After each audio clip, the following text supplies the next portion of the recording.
Presented by MRS Music.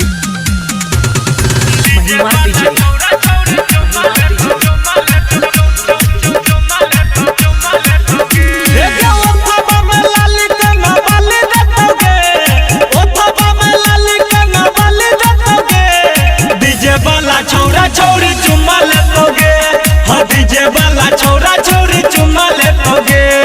गाना वो बजे तो खाली मछली वाला गे, गाना वो बजे तो खाली मछली वाला गे।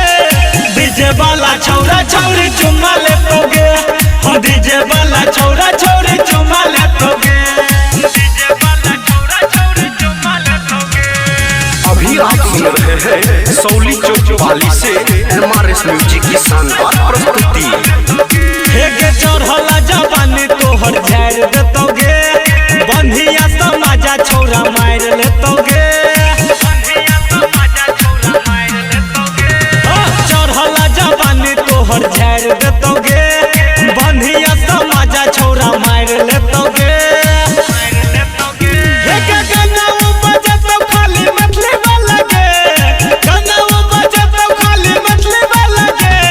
डीजे वाला छोरा छोरी चुम्मा लेतोगे, हाँ डीजे वाला छोरा छोरी चुम्मा लेतोगे। डीजे वाला छोरा छोरी चुम्मा लेतोगे। अभी आप सुन रहे हैं सौली चौक वाली से MRS म्यूजिक की शानदार प्रस्तुति।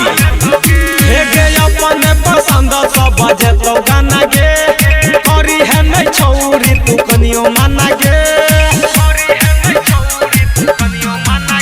हेगे अपने पसंद सब बजे तो गाना गे, करी है नहीं छोरी आई तू कनियो माना गे।